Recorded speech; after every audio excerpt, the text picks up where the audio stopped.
Hello అండి, అందరూ బాగున్నారా? ఈరోజు మనం సహజంగా దేవునికి ప్రసాదాలుగా చేసే కట్టె పొంగల్ గురించి తెలుసుకుందామండి. అయితే మన విజయవాడలో ఈ దసరా ఉత్సవాలు జరుగుతున్నాయి కదా. ఇవాళకి ఇది 3వ రోజండి. అయితే ఈసారి చాలా ఘనంగా జరుపుతామని చంద్రబాబు నాయుడు గారు చెప్పారు కదా. అలాగే ఉత్సవాలు చాలా బాగా జరుగుతున్నాయండి. టీవీలో చూస్తున్నాం కదా. శివుడి మీద చక్కటి పాటలతో ప్రోగ్రామ్స్ జరుగుతున్నాయి, డ్యాన్స్ ప్రోగ్రామ్స్ జరుగుతున్నాయి. చాలా బాగుంది. అయితే ఈరోజు ఫస్ట్ ఏమో బాలత్రిపుర సుందరి కదా, ఫస్ట్ అవతారం అలంకారం చేశారు. రెండో రోజేమో గాయత్రీదేవి అండి నిన్న. ఈరోజు అన్నపూర్ణాదేవి అలంకారం అండి దుర్గమ్మకి. అంటే దుర్గగుడిలో ఏ అలంకారం చేస్తే అదే అన్ని మంటపాలు పెడతారు కదా కాలనీలో, అదే అలంకారం చేసి దేవుడికి ఏదైనా ప్రసాదం నైవేద్యంగా పెట్టి పూజలు చేస్తారు. ఆ అలంకారంలో చేసినప్పుడు కాస్త అన్నంతో చేసిన ప్రసాదం పెడితేనే మంచిదని చెప్తారు కదా.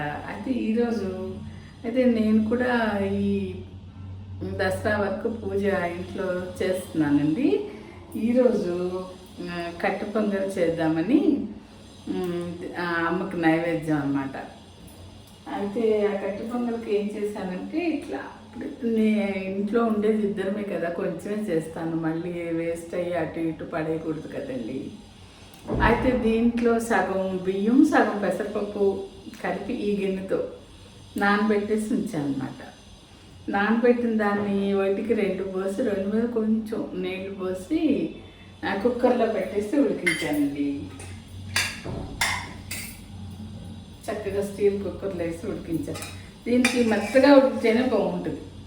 ఇలా ఉడికించేస్తాను. చిటికెడు ఉప్పు కూడా వేసి దీనికి సరిపడా కొంచెం ఒక 1/2 స్పూన్ అనుకోండి వేసి ఉడికించాను అన్నమాట. ఇప్పుడు దీన్ని చక్కగా మనం నేతితో తాలింపు పెట్టేసుకుంటే మనకి ప్రసాదం రెడీ. చూపిస్తాను.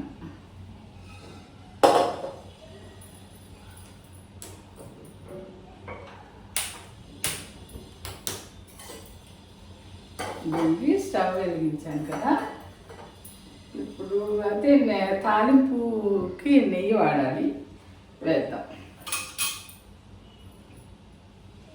అయితే కట్టె పొంగల్ చాలా మంది మనం చెన్నైలో అది చూస్తాం, అది టిఫిన్స్గా వాడేస్తారండి అక్కడ. మార్నింగ్ మనం ఏ హోటల్కి వెళ్ళినా ముందు ఇదే చూపిస్తారు, కట్టె పొంగలే చూపిస్తారు అన్నమాట. అయితే వాళ్ళు మిరియాలు వేస్తారు తాలింపులు. ఆ మిరియాలు కొంచెం పంట కింద తగిలిగా మరీ ఘాటుగా అనిపిస్తుంది. నేనేమో పొడి చేసి పెట్టుకుంటానండి, మిరియాల పొడి. ఇది వేద్దాం మనం.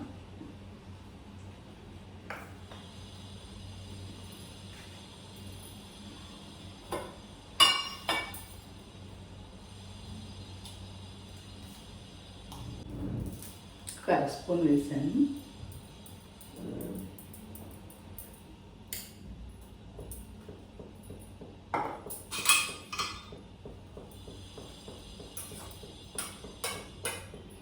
గుండి ఎండుమిరపకాయలను కాస్త జీలకర్ర వేస్తున్నానండి.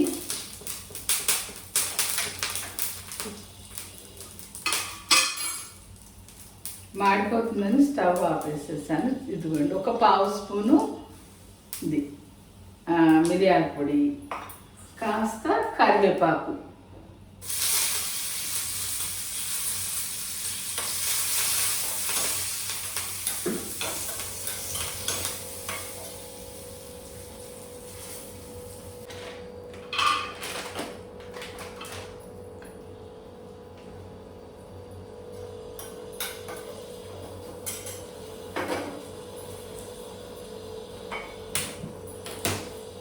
తాలింపు కొంచెం త్వరగా జీలకర్ర మాడిపోతుందని ఆపానండి, మళ్ళీ వెలిగించాను.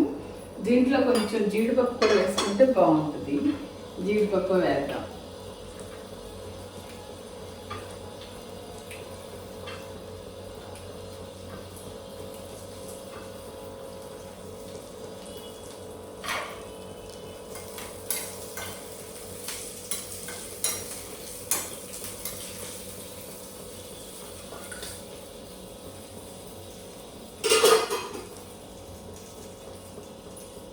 అయితే కొంచెం నెయ్యి వేసుకోవచ్చండి, బాగుంటుంది. కాస్త ఇప్పుడు నెయ్యి అంటే భయపడుతున్నాం కాబట్టి తక్కువ వేయడం అవుతుంది.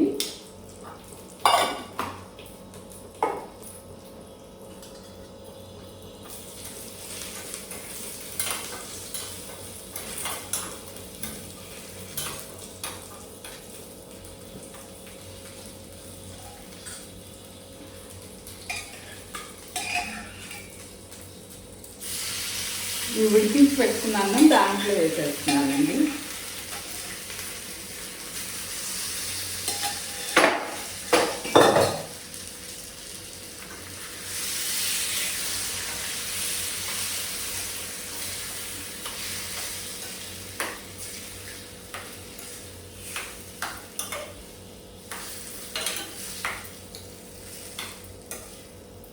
అయితే ధనుర్మాసం నెల రోజులు భోగి వరకు దేవుడికి మనం తిరుపావై చదువుతాం కదండి, వెంకటేశ్వర స్వామికి ఇదే ప్రసాదం చేస్తాను నెల రోజులు. శుక్రవారాలు అది స్పెషల్గా కొంచెం దీంతో పాటు విడిగా పరమాన్నం చేసిన 30 రోజులు మాత్రం ఇదే భోగి వరకు ఇదే కట్ పొంగల్ చేసి నివేదన చేస్తామండి. అంటే మా వారు నేను కూడా తిరుపావై చదువుతామన్నమాట, అది అలవాటయింది. చదివి భోగి రోజు చక్కగా వెంకటేశ్వర స్వామి గుడిలో కళ్యాణాలు జరుగుతాయండి. మాకైతే ఇక్కడ తిరుపతి దేవస్థానం వాళ్ళది చక్కటి గుడి ఉందండి మొగలరాజపురంలో. భోగి రోజు అక్కడికి వెళ్తాం మేము కళ్యాణానికి. సాయంత్రం చాలా చక్కగా చేస్తారండి అక్కడ. వీలైతే నేను అది కూడా చూపిస్తా ఈసారి.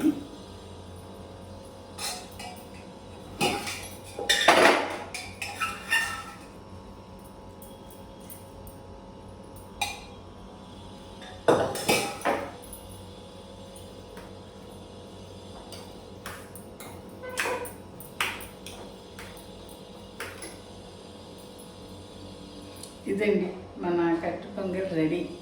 దేవునికి ఇంకా నివేదన చేయడమే ఆలస్యం అన్నమాట.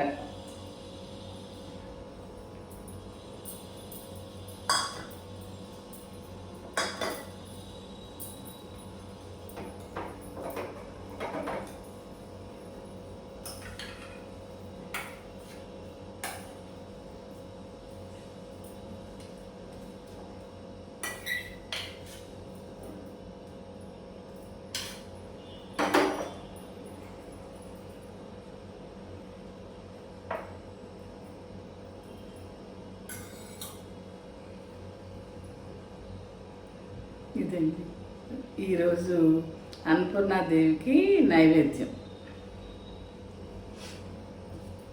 సరే అండి, మరి